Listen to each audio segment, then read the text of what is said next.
think he's a total spoofer. What should be a spoofer? This is bullshit. Wolves coming back from an offside position, but Shane Long was definitely onside. Shane Long has done it! I'm going to enjoy tonight. And you should as well. Thanks very much. Well done. Bye. Unless he's breastfeeding, he should be alright. All the Irish team must have been watching that Troy Parrott goal over and over again. In fact, we know they were. We've seen the dressing room footage of them watching the goal over and over again and said, you know what? I fancy getting involved. It's been a big week for the Irish players at domestic level. Lots of goals galore, scoring for their clubs, and even Ferguson getting his first goal for Roma. But most importantly, we have our playoff draw set in stone. We're going to be playing the Czech Republic. And maybe even more importantly, I am joined by James French. I, of course, am Dylan Hudson, and this is Ireland Radar Live on Flood FM 101.3 FM. James, how you doing? Good. Very good. Czech Republic, first of all, before we get into anything else, I want to hear your, give me 2 or 3 words of reaction of what you think made it a draw last week. You happy, you're not happy?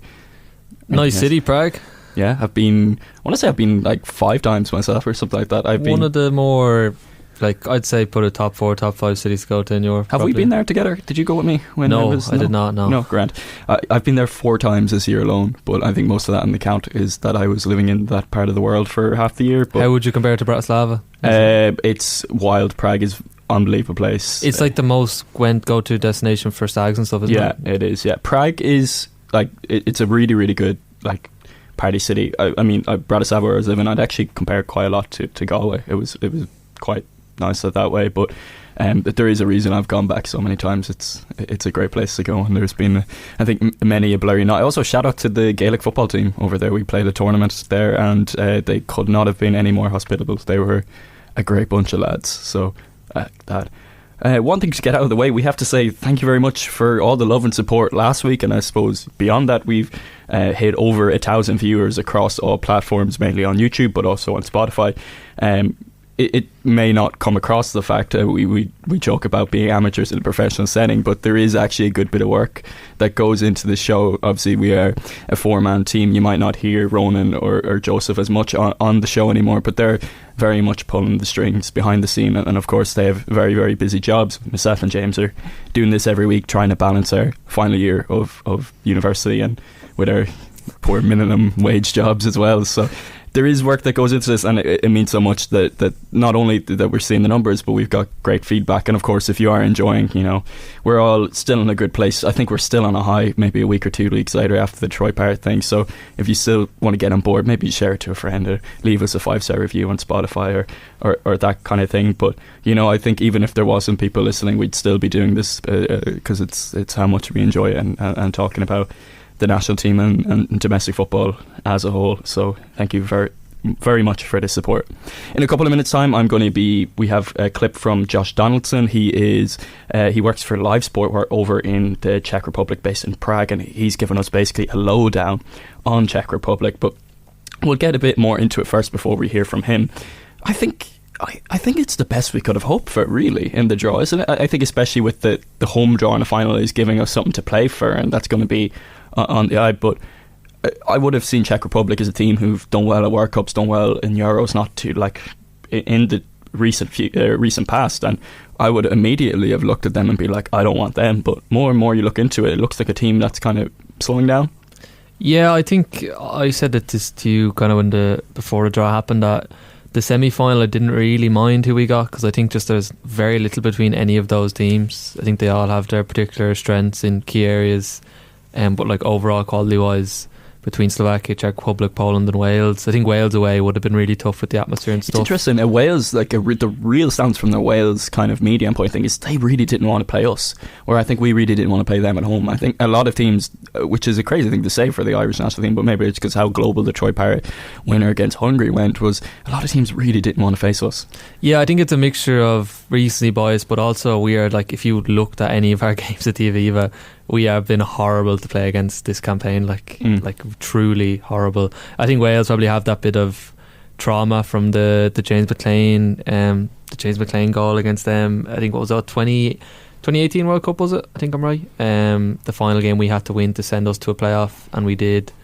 They probably have a bit of trauma from that, and I think in general, even I think I've seen a lot of Scottish fans saying if they went into the playoff they wouldn't want to play us. I think given how Scotland play, Wales probably play a bit more technical football, but like that kind of, I'm not going to say British, but that kind of style of football, it's very similar. And I think if we play a Wales or we play Scotland, we almost cancel each other out, and it probably won't be a great watch, but it's just very little between us then, kind of in a sense that we play so similarly. So perhaps that's kind of why the kind of Wales and Scotland maybe just didn't want to play us.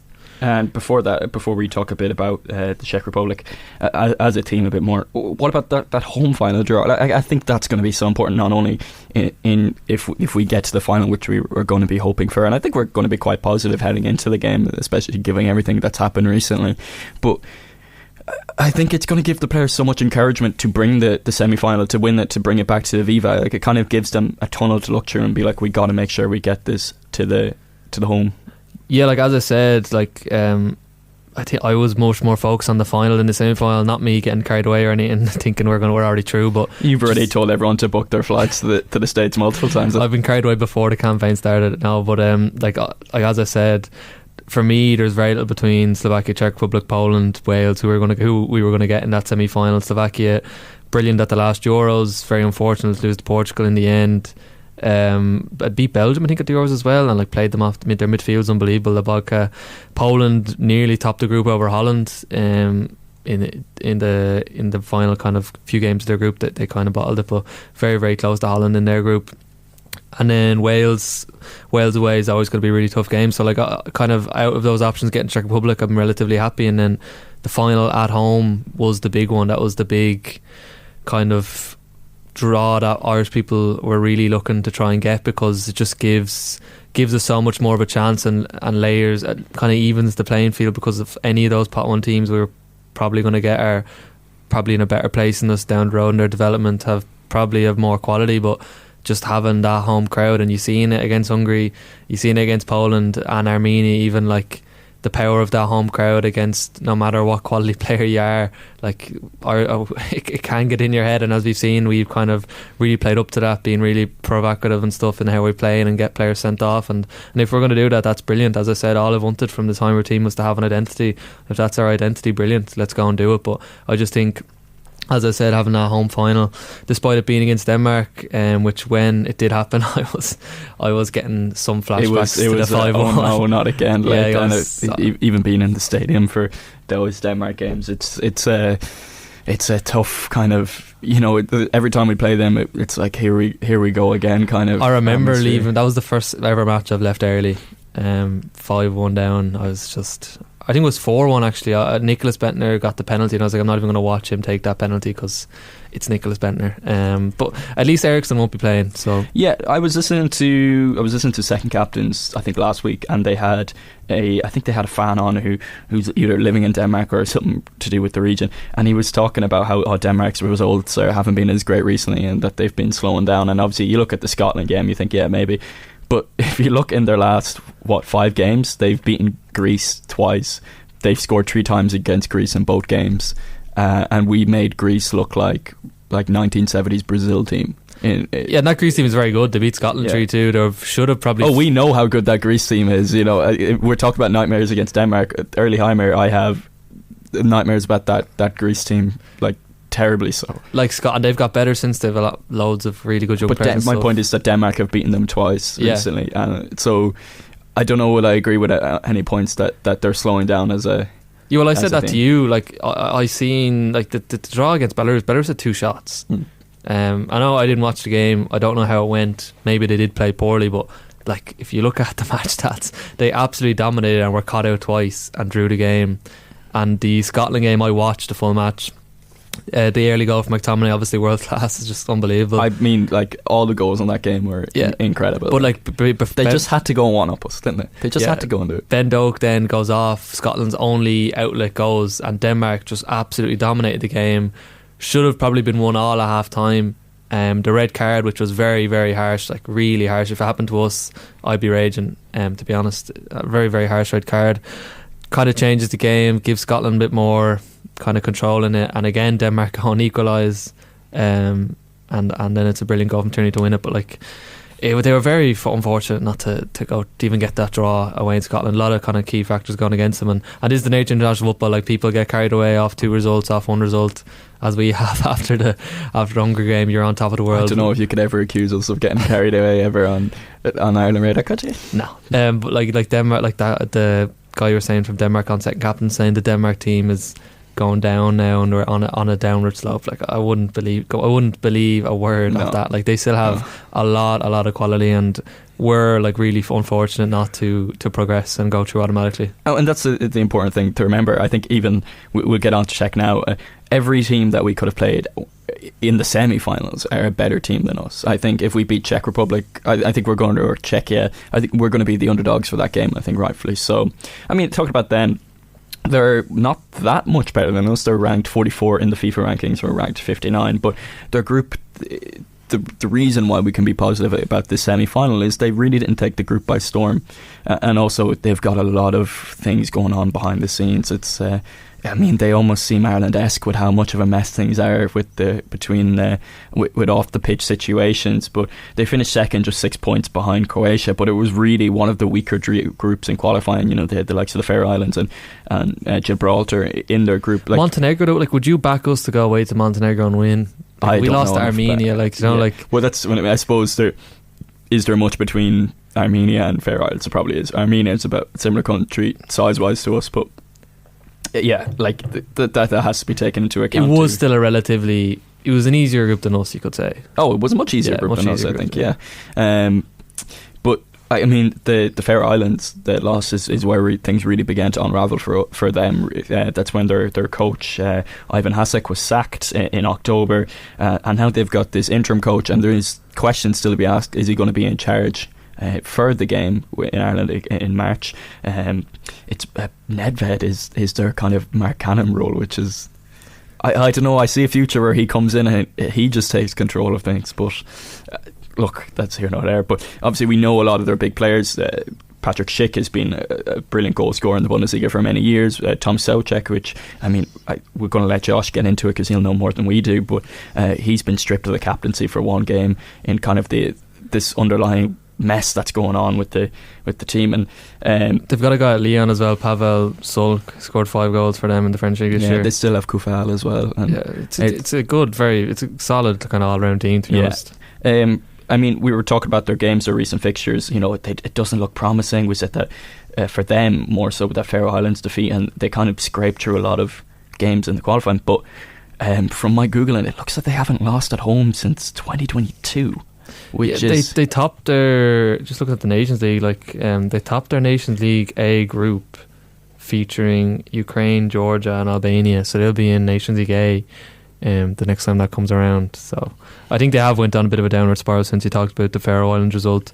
They seem to have kind of finished the campaign a bit poorly, albeit they did draw home to Croatia, so that is something. But like some of the results have been a bit iffy, as you said. The game away for Faroe Islands, and as you said, there seems to be more of kind of like an Ireland-esque uncertainty with the managerial search and stuff. So hopefully we can capitalise that on by March. One thing I would say is, like, Czech Republic have tremendous football history. Like, they've made every European Championship since 1996, which is a crazy stat. I think that's 8 in a row. 8 European Championships qualified for in a row for a country. Not a huge football and powerhouse, but one with considerable history, as I said. But to make that many in a row is great achievement. World Cup, like a lot of kind of countries in Euros qualifying we've seen, has been the one that they've kind of struggled to qualify for in a similar way to us. Serbia as well, that kind of just seems to be one we can't do. Their last World Cup they competed in was 2006 in Germany. So yeah, it's optimistic. They look like they're in a bit of disarray. That's probably obviously going to change in the next few months, but whoever does come in, they're going to be starting off. Their first game is going to be a one-off playoff to go to a final for a World Cup. So, like you would say, we have the advantage. Heimir will know. Obviously, Heimir's a year into the role, has much more. We'll just kind of know what his team is, and whoever's coming into this Czechia job won't, so that's definitely an advantage. And if they keep their interim manager, it's also crucial to know that this is his first ever head coach job. He's never had one before. Even like his route into coaching in general, it was bit of an odd one. I think he was like a press assistant or something like that, and then became an assistant manager. And it's I was going to compare it to John O'Shea there, first managerial job. But anyways, I think it'd be a good time to hear from Josh, and that way we can figure out more, because obviously we are only going off second-hand sources here. So I'll turn over to Josh. He's going to talk to us for a few minutes, and then we'll dissect what he has to say. If you want to find a side that is very different to the Irish team on and off the pitch, then really you've only got to look at the Czech Republic. They finished second in qualifying behind Croatia by 6 points in what was a relatively weak group, and they were pushed all the way by the Faroe Islands too. This disastrous campaign, this feeling of no hope within the side, came to a head against Gibraltar in Olomouc a couple of weeks ago, when the Ultras chanted for more fight from the players after a campaign that saw them lose to the Faroe Islands in that embarrassing 2-1 defeat, and also humbled by Croatia too. The players then petulantly ignored them after the game, a big faux pas in Czech football, as it is around Europe, and this led to Thomas Souček having a lengthy discussion with them. He's now been stripped to the captaincy for one game against Ireland, adding a smidge more chaos into the mix. It's an ageing squad too, still reliant on Souček and Vladimir Soufal, who you'll remember from their time at West Ham, while the likes of Ladislav Krejci, now at Wolves, and Patrick Schick, who should be their star men, are struggling to make an impact on the pitch. That lack of a star player, that lack of a fulcrum to build a team around, is really hurting them at the moment, as is their style. It's very pragmatic, it has very little life in it, and that was brought in by Ivan Hasek. Now, he took over at the end of the Euros in 2024, and he was then sacked unceremoniously in October after that defeat to the Faroe Islands, which was deeply disappointing and was a crushing blow to their automatic chances of qualification, made even worse by the fact their plane was then delayed whilst trying to get away from Tórshavn. If you speak to fans, it's a hard team to support, and that feeling is rife through the fandom of Czech football. And I think the feeling here is that if it's going to be a very tough game against Ireland. In charge now is Jaroslav Kestel. It's his first job in football management. He is just the caretaker at the moment. There's no news on whether he'll be put in charge permanently or even whether he'll take charge of the Ireland game. But he does come with some pedigree, formerly assisting at Slavia Prague. Now, if there is a new manager in charge by then, it's the big question mark is whether there'll be domestic or foreign. Former Ballon d'Or winner Pavel Nedved is in charge of recruitment, so maybe there's a big name to be found, but it's a risky strategy. Do you bring in someone fresh for just one game, or do you keep Kestel, who himself has only managed 2 games? He's only faced San Marino, a 1-0 win in what is a shocking result really, and then a 6-0 win against Gibraltar, which again, not much to write home about. This Ireland game then, it's most likely to be in Prague, which will provide a great atmosphere, as it always does. Remains to be seen, though, whether it will be at Slavia or Sparta's home ground, but the money is on Eden at the moment, which is the home of Slavia. If you are coming over for the trip, though, it's always a good one here in Prague. Very good nightlife, and as I imagine some of your listeners will know, a very good beer as well. The big question then will be who is coaching the side and what that side looks like coming into the game at the end of March. Kestel is the man in charge at the moment. The other names linked have been Fatih Terim, Jurgen Klinsmann, but there is no formal list of candidates. The Czech side has so many question marks over it.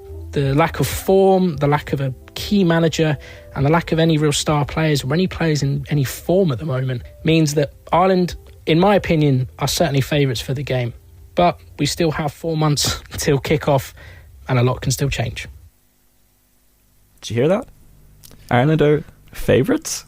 Are we back? I don't know would I fully agree, but I think Josh may be playing down to Czechia's chances, just given the managerial stuff at the minute. But James made it known to me that I said that Josh is from live score and not flash score before it, so I do apologise. This is the issue with doing live radio, but yeah.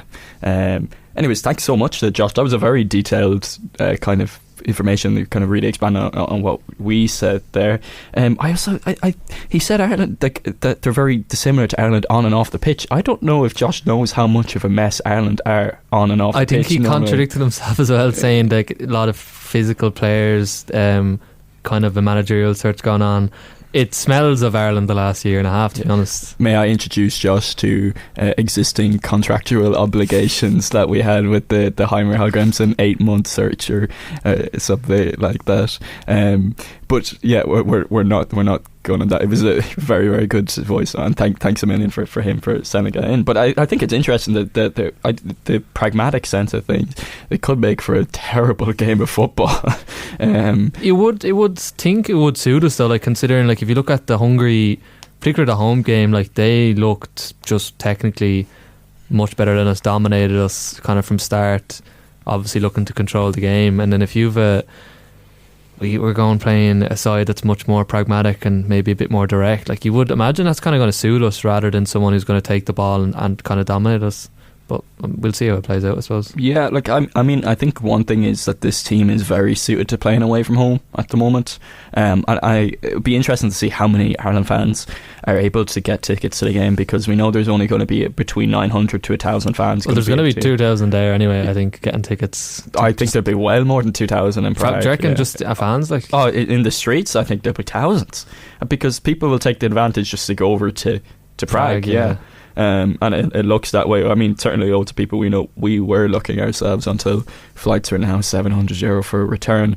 Actually, I was on, my friend is one of the hosts of a sports show at Shannonside, and he rang me the last day to get me on about it, and I had no idea that flights were up to €700. I was talking about going over, and he was like, oh, you do realise the flights are like €700? I was like, oh. Because we were looking at the last day, we were doing the Sky Scanner job and looking to fly into Berlin or somewhere like Berlin or Munich and then get the train or something. Yeah, we maybe look into it after this as well. It'd be interesting to go over, but there could be, I'm not suggesting that people do, but there could be away fans and home seats or something like that. Especially if the appetite for the Czech team, it doesn't seem to be there now. Well, that's neither here nor there. You'd imagine it would change closer to the time, like when they have a manager in, and if they get a manager in, yeah. 4 months. Well, we've seen this with Ireland before. It is difficult to find. I think we're putting our own expectations on. It's difficult to find managers. But you said, it's going to be Nedved looking for that. It's interesting that he has suggested managers like Fate Turim and Jurgen Klinsmann. And Jurgen Klinsmann's failed a lot of times at international level, or am I wrong? I feel like he managed the US. He's managed some odd jobs. Do you know what? I'm going to search it up. You can keep talking there. I'm going to find, because I know he's had some odd jobs. Was he in like Asia or something? He was in Asia. Was it Korea? Oh, yeah, he's managing South Korea, because I remember him talking about a couple of guys at Celtic. I don't know if he's still there, but he was managing Celtic. I was not Celtic, Korea. Pundit, and I quite enjoy him on punditry, but I'm not sure. It's a bit of a random shout though to manage the Czechia national team, I would say. You were saying that they South are Korea. Yeah. South Korea. Is he still there, or is he gone? No, he left in 2024. Because I think you were saying that they're reluctant to go get a domestic-based coach, are they? Yeah, it seems like they're reluctant to get a domestic-based coach. Again, I suppose another similarity to Ireland, because we really didn't want to get a domestic-based coach after Stephen Kenny, but I think it's for two very different reasons. From what I've read and from what I've heard, is that they don't want to take away the strength in the league. Probably something we'll go on to talk about later is how strong that Czech domestic league is, and I don't think they really want to be taking... They don't want to be taking the likes of a Slavia or Sparta Prague manager from what is like a very competitive and strong league. Well, Slavia are Champions League, aren't they? Yeah. And Sparta, I think, are doing reasonably well in Europa League as well. Yeah. But yeah, it's interesting. Hopefully that, I mean, for us, we want that to rumble on. They still have some way to go to match Ireland's manager search wait that we had last year when we were looking for... Maybe we'll give them John O'Shea. Maybe they can...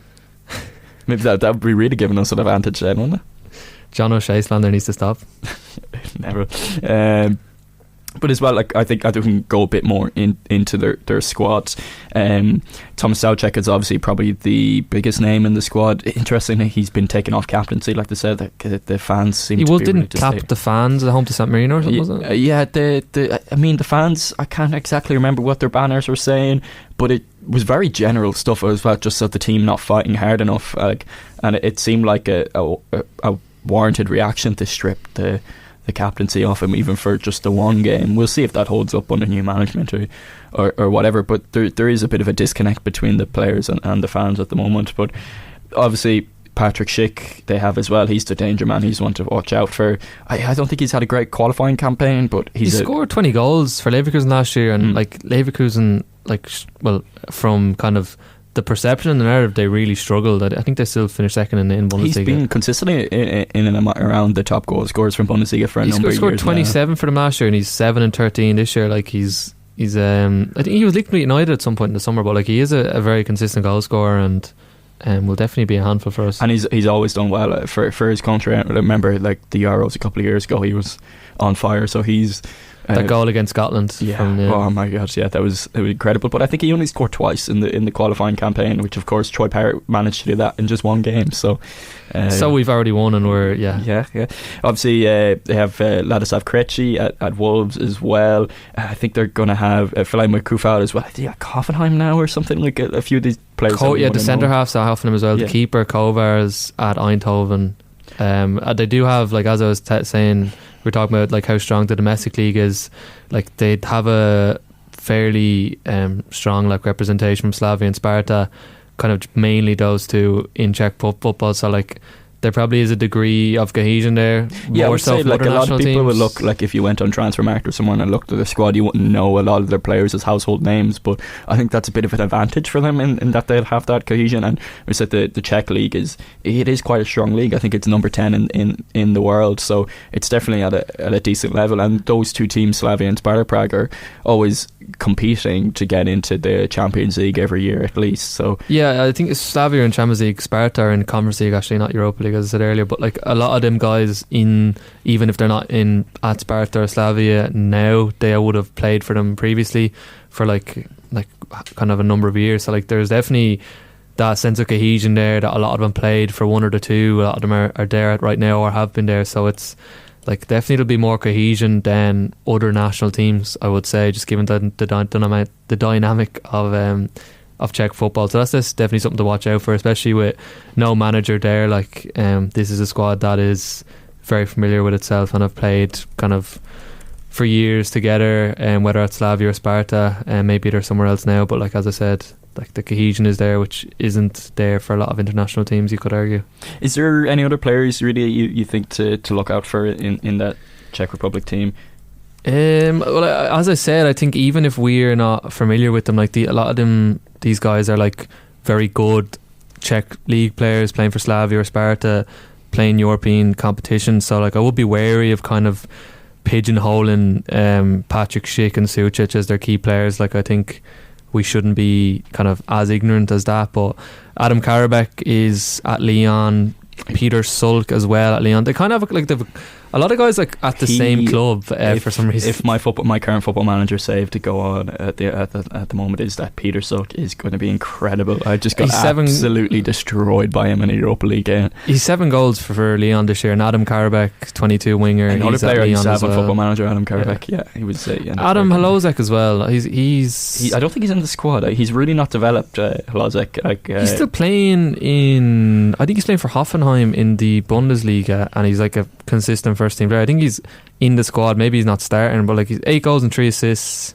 in 27 games in the Bundesliga. Like so again, another guy who maybe he's gone under the radar that is going to be threatening to us. Like so, like as I said, I think Czechia's a good draw, but like we definitely shouldn't be kind of naive to their strengths, and even if we're not familiar with these guys, they do have quality.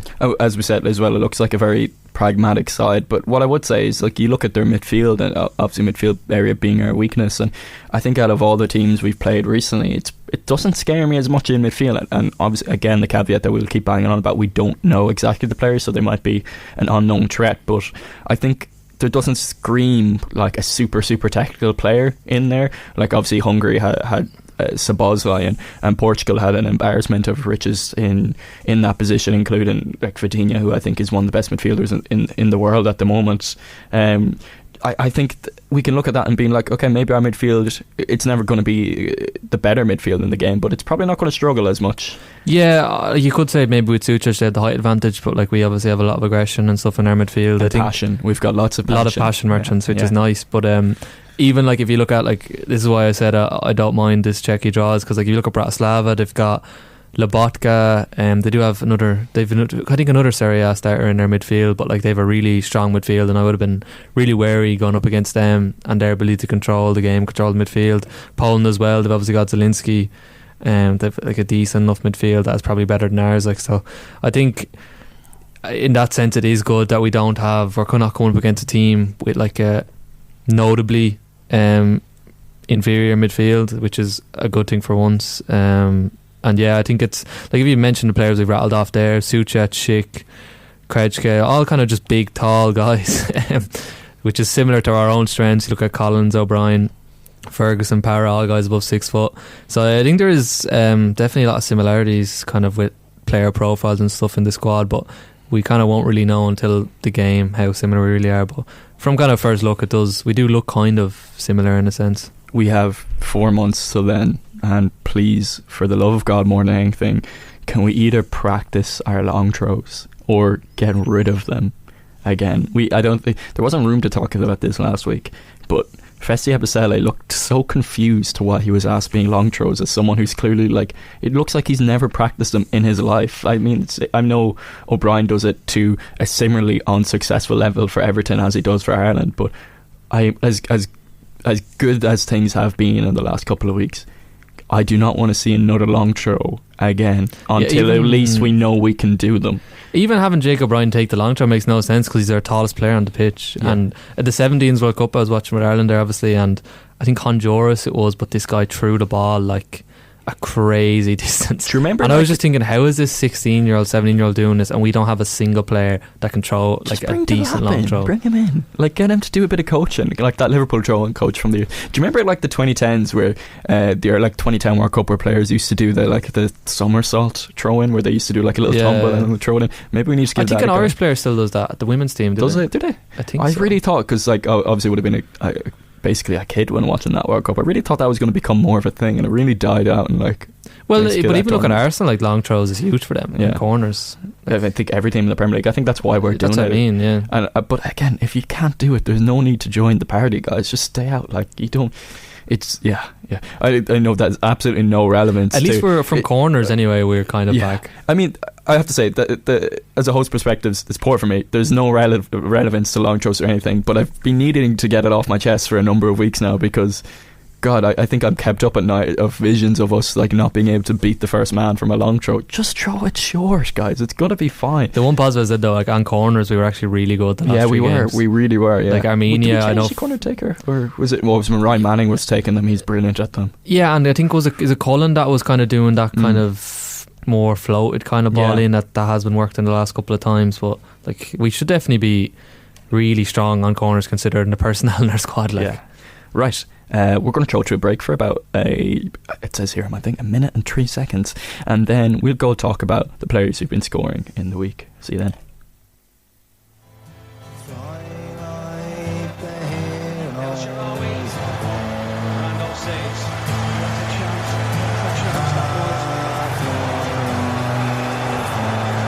Well, is that it? Have we seen the moment pass where it might have happened? Let's hope not. Houlihan inviting is there. Brings us all to our feet.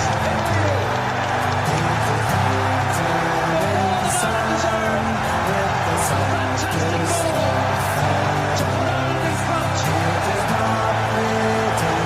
Now, just 6 minutes remaining, and Lille sees Lyon on the horizon. From missing the jump, but what a ball in! He certainly made up for missing that chance. And we're back. You're listening to Ireland Radar live on Flourish FM 101.3 FM. Of course, you can find us on Spotify, YouTube, and about everywhere else you get your podcasts. What else do we have to talk about? Of course, the big news. Fergie's back. He's back scoring for... started scoring for Roma. He's scored his first goal in a 3-1 win against Cremonese. Started from the bench, missed 3 weeks due to injury. I came on at about the hour mark and scored just about 4 minutes later. Good finish as well. Yeah, good finish. Good finish for his second goal as well, which was just about ruled offside. I mean, before I go off too much on this, I'm sick on Twitter just seeing... I should never... It's never a good sentence when I start, I seen on Twitter, but a lot of people giving him a bit of the Smodic treatment, where it's like, it's kind of interesting that you're back fit now for this. First of all, he didn't start the game. He came off injured off the bench. Was there a lot? I didn't see that on Twitter. I did see a fair bit of it, to be fair. he came on at 60 minutes and travelled with the Ireland squad for the games and was basically testing to see if he was fit. And as you've seen with Heimir, like if he was anywhere near fit, Heimir would have played him, because as you've seen throughout the campaign, he ratters into Troy Parrot regardless of Parrot's excellent club form. He has ratted to be Ferguson. fair, it's hard to tell in this campaign because Troy Parrot's been injured all the way up until the 2 games that Ferguson was injured. Parrot wasn't ruled fit to play 90 until the Portugal game. So yeah, but even with Ida there, like he was, when Ida was scoring for Celtic, he was still kind of Ferguson. Was I know he was going for Ferguson, like, but it's hard to see if he would have went with Parrot otherwise. But, but yeah, I still think he would have went with Ferguson, but it's hard to tell how much of that went into it. But obviously the big moment for Ferguson, like this Roma move hasn't worked out as well as we thought it would in pre-season. Obviously the ankle injuries that have bothered him so much so far have come back. Gasperini, we've mentioned before, he's as blunt as it gets when it comes to these things, but does have a good track record with young players. Said that he's finally starting to train well. Ferguson is. I think it was only a few weeks ago he said he just had his first good training session, which is a crazy thing to say, but you know that is what Gasperini is like. And Ferguson seems confident of being able to kick on from here, which would be great. Of course, Roma top of the league and one of the many teams in Serie A struggling for goals at the moment. Yeah, I think that's the nature of Serie A. It's quite a tight league, but like as I would say, like it would be a degree of kind of climatisation for Evan over in Italy. Like he was never just gonna, I know he was obviously had a brilliant pre-season, there's been injuries that have kind of stopped him, like Artem Dovbyk is there, who didn't score that many last season but scored 10 or 11. They bought him for 32 million. Like he was always going to have to share those minutes with him, and like the move obviously hasn't been perfect so far, but like I think, as you said, Gasperini said he's training well now. Hopefully he has now climatised to Italy, weather-wise, conditions-wise and football-wise, because it's obviously a drastic change to the Premier League and in the speed and stuff, and how teams play. I've seen like a stat on Twitter, I think 18 of the 20 teams played a 3-back at the weekend, which is just a crazy stat. But yeah, hopefully he can kick on from here. The next question obviously is if Parrot is coming into the March camp scoring consistently as we would expect, and Evan, this kind of goal starts a really good run of form for Evan, what does the situation up front is? Because I seen a lot of Irish fans talking about this on Twitter, but Ogbene is kind of really key to how we played in Hungary. It's just really good in general, as Stephen said last week, to have those 2 guys up front just to offer that threat. And I just think having Fergie and Parrot, 2 very similar players playing up top, it just hasn't worked so far, and I doubt if it would work. Because I think when they play together, Parrot has to play a bit deeper, and obviously Parrot would have preferred to be on the last but Ferguson likes to go deeper as well. They're kind of similar in ways. With Ferguson, he's not very mobile. Like he's not going to give you that much movement. And I think what Ogbene and Parrot did so well, like that Ogbene and Parrot relationship looked like 2 players playing on the pitch for years and years together, but they really haven't played that many games together. And we say that Stephen touched on it last week, and what a brilliant interview that was. Again, thanks for Stephen coming on last week. But Ogbene did really well as that wide player, coming inside and getting close to Parrot and linking up, which was, I mean, it was one of the most obvious things that we missed in the disaster start we had, between the first Hungary game and the 2 games against Armenia, really the one we lost and the one we won, was that we didn't have enough of a connection between the wide players and the forward, and he did so well well, just having that 2 up top in the attack, as Stephen said last week, is just huge, because it just gives us so much more of a threat and so much more of a platform to get us up the pitch, especially with Chio's legs and stuff like, and his speed. It's just be crucial, especially going away from home, and it'll be huge for us to have that dynamic up top. Heimir doesn't seem to be too against the idea. He kind of said that he doesn't see why it can't work. They need to change their formation and how they're doing, but that they managed to get either Parrot and Kenny on at the same time against Hungary, and it worked out one way or another. Obviously very different game states and stuff like that going on, but he also went on to mention how the reason they played 3 centre halves is because it's like the strongest area of the pitch, the strongest, best players there. So if the best players were up front, then they would decide maybe on playing 2 strikers up front. I think it's going to depend on how Ferguson does between now and then.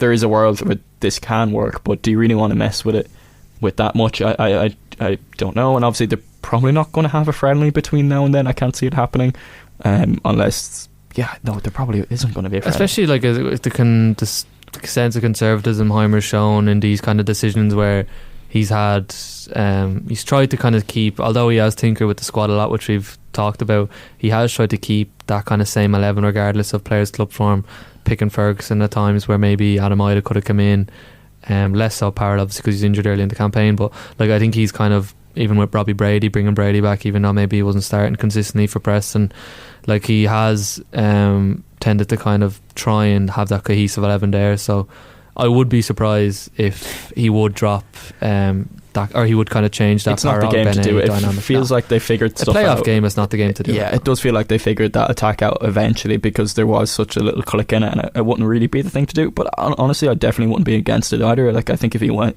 with it, he'd realise that it's something that could work. Obviously, there's going to be such a discourse about it, though. Like the media rounds is going to be flowing. Yeah, well, we're talking hypotheticals here. Ferguson has to kick on now and actually score consistently for this conversation to happen. Well, I think the conversation is probably naturally going to happen anyway because of how good Parrot doesn't score, it's going to be why Ferguson didn't play as well, or if Ferguson doesn't score, it's going to be why football Twitter, which is just exhausting. I think even if, as Heimir said, he's willing to do Ferguson Parrot up top, even if he does do that, like you have to get Gio in the team because like his speed, his athleticism, his ability for us to get up the pitch, I just think he has to be in the team and he has to be kind of fitted around somewhere in there. What's his injury situation? How long is he expected to be out for? Is it November? That's November. I've thrown you like a hairball there. let me just go on to my trustworthy FootMob. Shout out to any other FootMob users. He's expected to return mid-December, so just in time for Christmas. He might have a nice Christmas dinner. Hopefully he gets the minutes into his legs then again, because he has been playing for Sheffield United and is struggling Sheffield United side, but he has been getting the minutes he needs, so grand. Obviously we mentioned lots of goals this week for the Irish squad. We're just talking about Ferguson there. Troy Parrott also scored this week. Unfortunately, it was a 3-1 loss to PSV. Good finish though. Yeah, it was a very good finish on swivel and turn. I have here on the docket Parrott's goal then touch. Do you like that one? I do like that one. Okay, thanks. This is why, I'm proud I did the docket myself this week instead of you doing it. So I left just a little joke in there for you, James. But yeah, it was a good week for Irish internationals at the club level. Of course, a lot of that being carried by Southampton's 5-1 win, with Bazanu back in the team, Finn Azaz and Ryan Manning. Azaz scoring a first half brace. Lots of talk about Finn Azaz getting the team of the week on FIFA. Did you see that? No.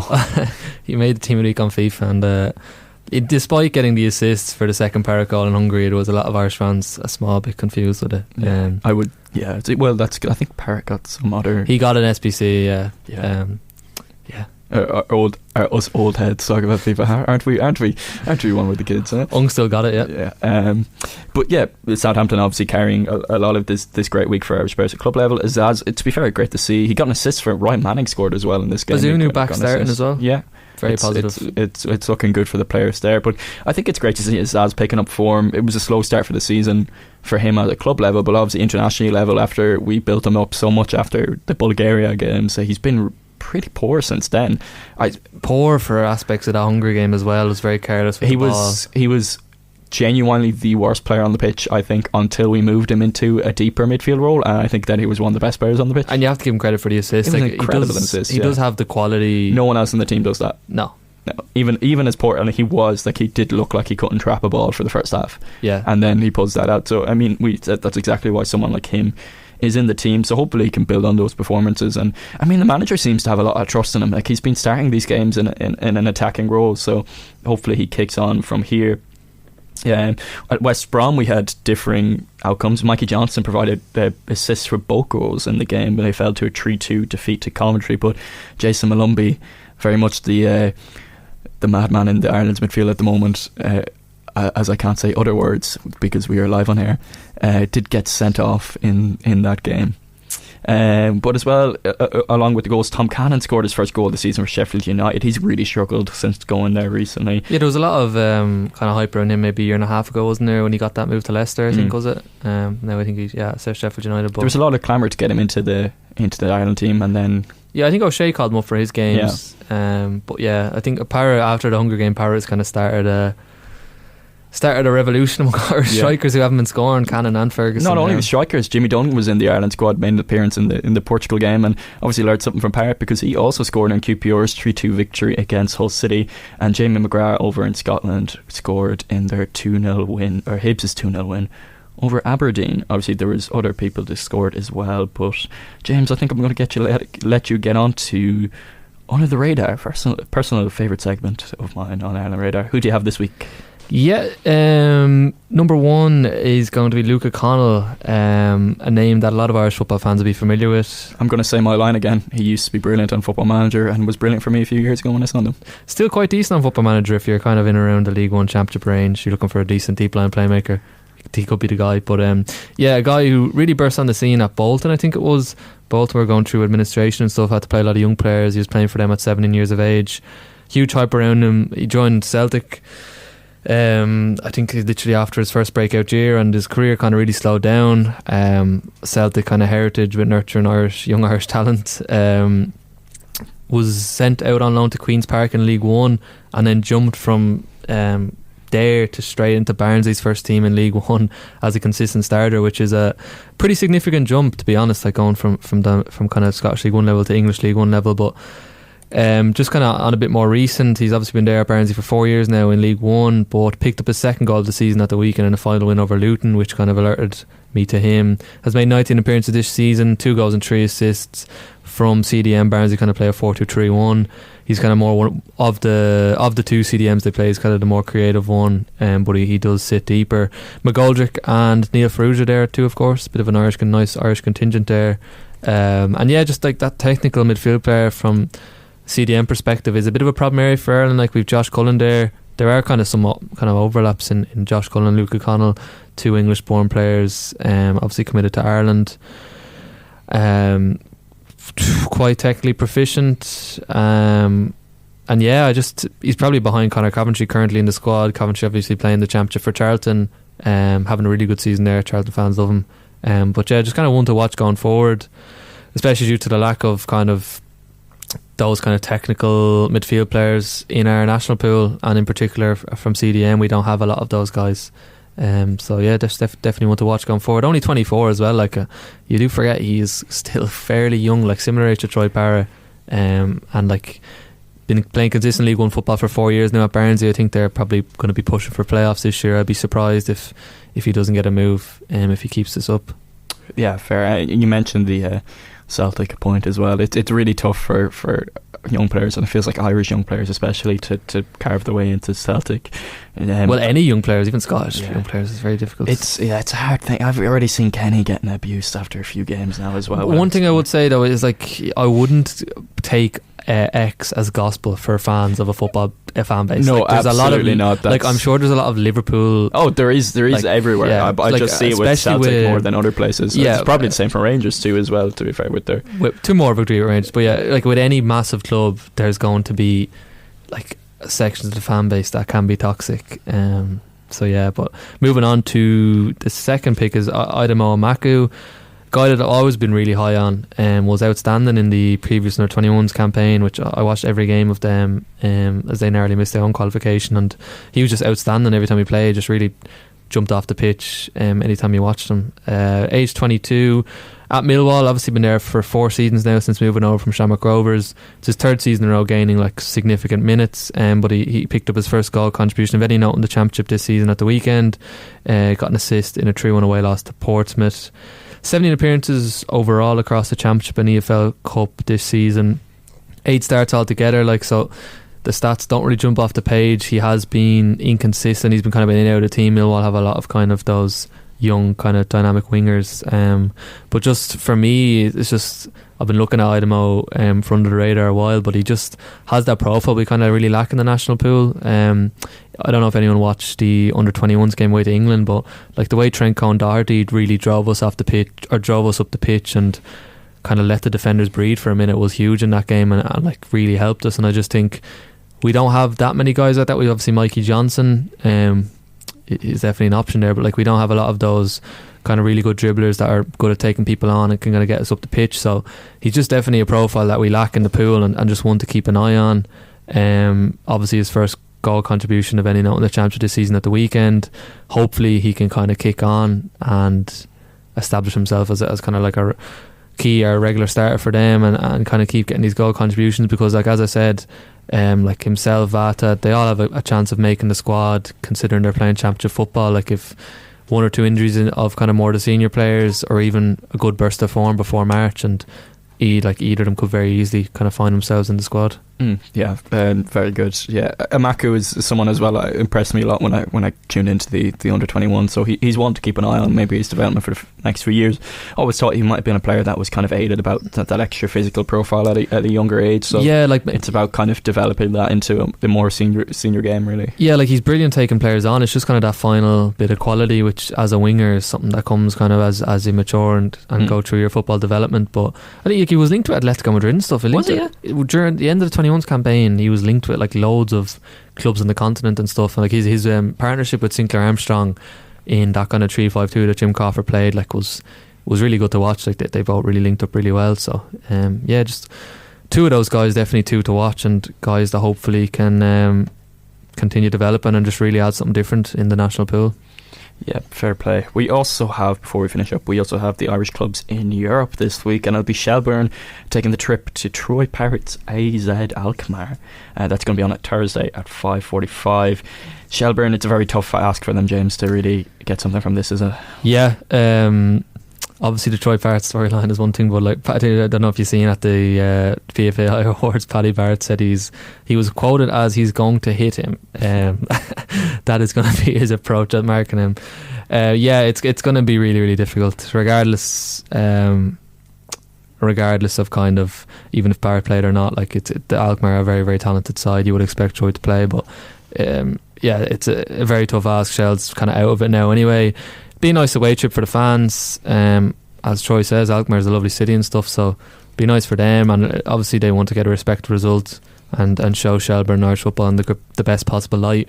One of the kind of narratives I took away from the game is like it's interesting to see Jack Henry Francis, Mipo Adebeko and Troy Parrott, who probably, I don't know if Adebeko and Francis will start, but like three of them probably will see minutes in the game, but all kind of similar age bracket, 22, 23, and all three come up through English academy systems, and just kind of where their paths have kind of went to.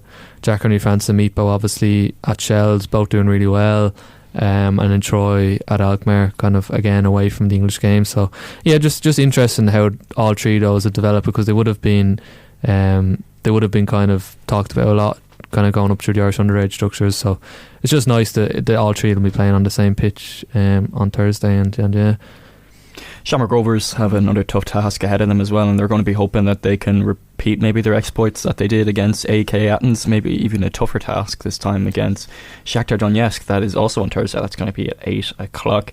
Probably hoping for a point here, but it's going to be a very, very tough ask for Shamrock Rovers to not only to take a game really to Shakhtar Donetsk, who've been a consistent Champions League side for a few years, and maybe not at that level at the moment, but they're still a very, very good side all the same.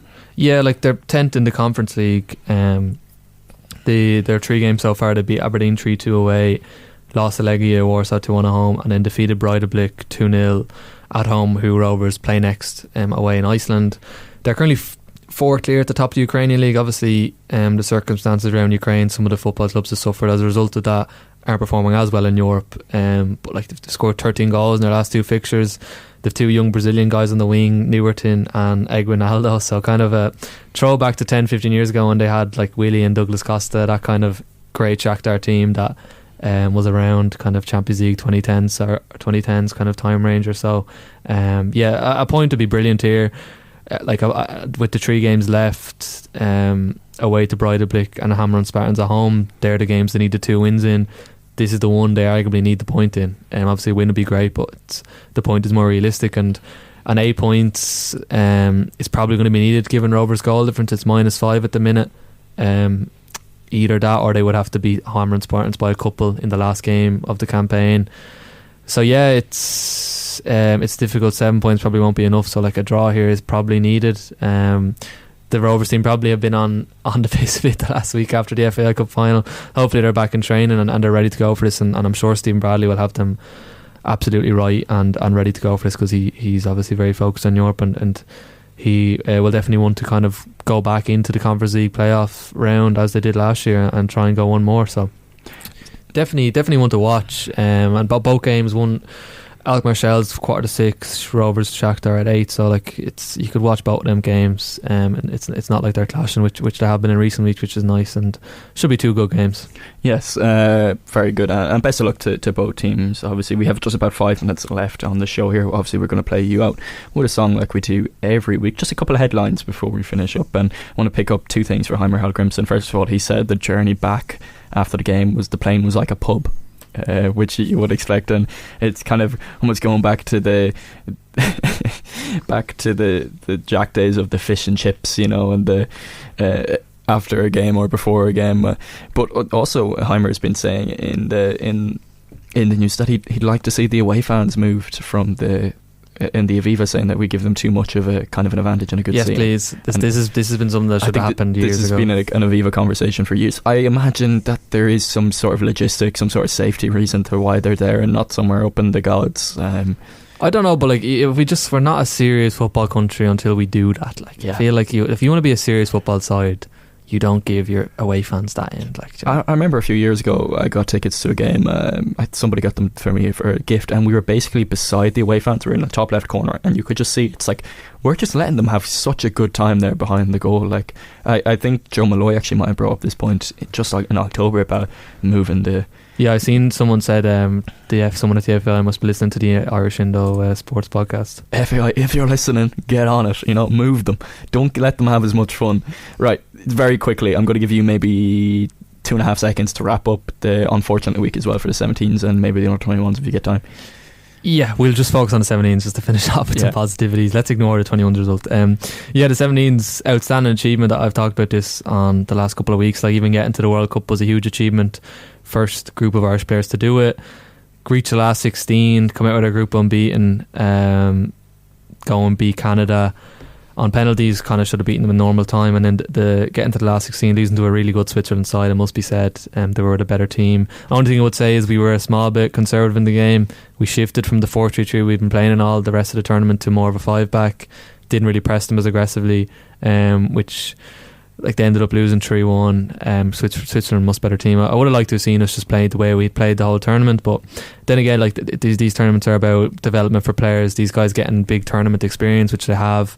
Noon and Numa, obviously the noticeable ones that we knew about going in, showed their talent on the biggest stage for their age groups. But maybe some guys we hadn't really thought about, like Grady McDonald at Bruges, Ramon Martos at Almeria, just the guys in midfield were outstanding. Like if you're looking from an Irish perspective, which we absolutely need. Yes, I know these Ireland, guys are going to be some way off maybe the first team, because at the same time it is under 17s we're talking about, and probably led to actually why the under 21s weren't as good, because some of the players probably would have played for the under 21s as well. But it's definitely something to keep an eye on, and positivity in the midfield as well. Yeah, and Rory Finneran was like outstanding. Like, he's probably the guy that I took from looking at games, just the best player on the pitch for a lot of them, along with Michael Noonan. Like, Finneran is a guy that I worry that, given his English born, obviously, that like if he continues developing and even starts to get to loan or somewhere, England will be sniffing on him to get him into the 21s or 19s. So hopefully that doesn't happen, but I'm not saying that is going to happen. I'm sure he's committed to Ireland and loves playing for his country, but it's just a worry I have, because just the quality he's shown, he could definitely be taken by England. But yeah, to wrap it up, just an outstanding campaign for the players, and credit to their players and the families and all the coaches that have been involved in kind of bringing those guys up. This has been Ireland Radar. I have been Dylan Hudson. I've been joined as always by James French. We have been live on Flirt FM 101.3 FM. You can find us on Spotify and YouTube and everywhere else you get your podcasts. Why not give us a 5-star review and let your friends know that we're the place in town to hear all about your Irish football news, and join the positivity. We're going to stay on the positivity until March for as long as we can. We're playing you out with Through the Looking Glass by The Clockworks. Thank you for joining us, and goodbye. It was a momentary lapse of judgment. I just might collapse and bring the whole place down around me, playing the tapes back. It was staring at me all along, and through the looking glass, in a world